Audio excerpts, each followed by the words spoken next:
वैशाख महीने की गणेश जी की कहानी। एक बार पार्वती जी ने गणेश जी से पूछा कि वैशाख मास की कृष्ण पक्ष की चतुर्थी को कौन से गणेश का किस विधि से पूजन करना चाहिए एवं उस दिन भोजन में क्या ग्रहण करना चाहिए। तब गणेश जी ने उत्तर में कहा कि हे जगत माता, वैशाख कृष्ण पक्ष की चतुर्थी के दिन यह व्रत करना चाहिए। उस दिन व्रततुंड नामक गणेश जी की पूजा कर भोजन में कमल गट्टे का हलवा आहार में लेना चाहिए। हे जग जननी, द्वापर युग में राजा युधिष्ठिर ने इस प्रश्न को पूछा था। तब उत्तर में भगवान कृष्ण ने क्या कहा था, मैं उसी का वर्णन करता हूँ, आप श्रद्धा पूर्वक सुने। श्री कृष्ण बोले, हे राजा युधिष्ठिर, इस कल्याणदात्री चतुर्थी का व्रत जिसने किया और उसे जो फल प्राप्त हुआ, मैं उसे कह रहा हूँ। प्राचीन काल में रतिदेव नामक प्रतापी राजा हुए, जो कि शत्रुओं के विनाशक थे। उनकी मित्रता यम, कुबेर, इंद्रादि देवों से थी। उन्हीं के राज्य में धर्मकेतु नामक एक ब्राह्मण रहता था। उसकी 2 स्त्रियां थी, एक का नाम सुशीला और दूसरी का नाम चंचला था।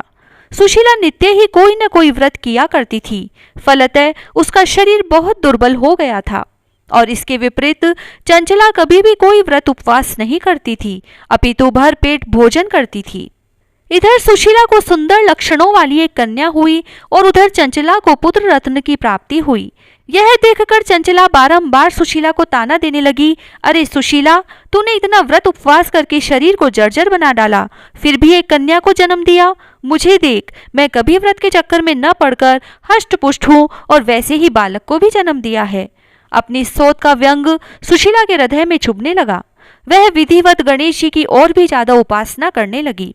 जब सुशीला ने भक्ति भाव से संकट नाशक गणेश चतुर्थी का व्रत किया तो रात्रि में गणेश जी ने उसे दर्शन दिया। गणेश जी ने कहा कि हे सुशीले, तेरी साधना से हम अत्यधिक संतुष्ट हैं।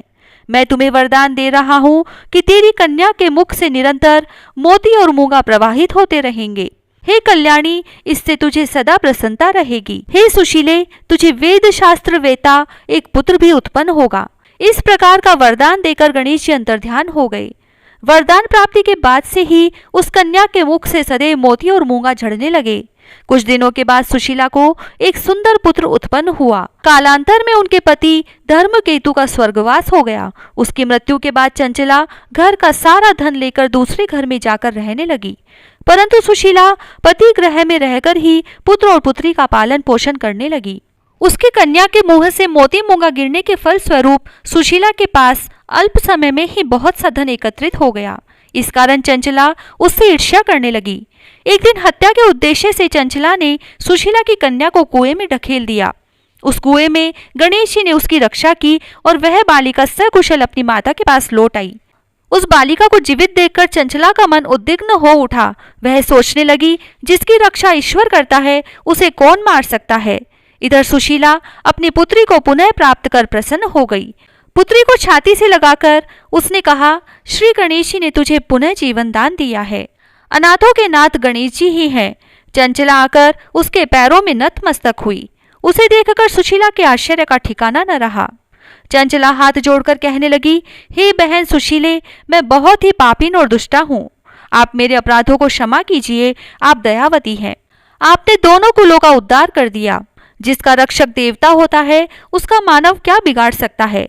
जो लोग संतों एवं सत्पुरुषों का दोष देखते हैं वे अपनी करनी से स्वयं नाश को प्राप्त होते हैं। इसके बाद चंचला ने भी उस कष्ट निवारक पुण्यदायक संकट नाशक गणेश जी के व्रत को किया।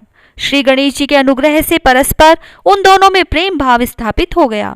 जिस पर गणेश जी की कृपा होती है उसके शत्रु भी मित्र बन जाते हैं। सुशीला के द्वारा संकट नाशक गणेश चतुर्थी का व्रत किए जाने के कारण ही उसकी सोच चंचला का हृदय परिवर्तन हो गया। श्री गणेश जी कहते हैं कि हे देवी, पूर्व काल का पूरा वृत्तांत आपको सुना दिया। इस लोक में इससे श्रेष्ठ विघ्न विनाशक कोई दूसरा व्रत नहीं है। श्री कृष्ण जी कहते हैं, हे धर्मराज, आप भी विधि पूर्वक गणेश जी का व्रत कीजिए। इसके करने से आपके शत्रुओं का नाश होगा तथा अष्ट सिद्धियां और नवनिधियां आपके सामने करबद्ध होकर खड़ी रहेंगी। हे धर्मपरायण युधिष्ठिर, आप अपने भाइयों, धर्मपत्नी और माता के सहित इस व्रत को कीजिए। इससे थोड़े समय में ही आप अपने राज्य को पुनः प्राप्त कर लेंगे। जय श्री राधे।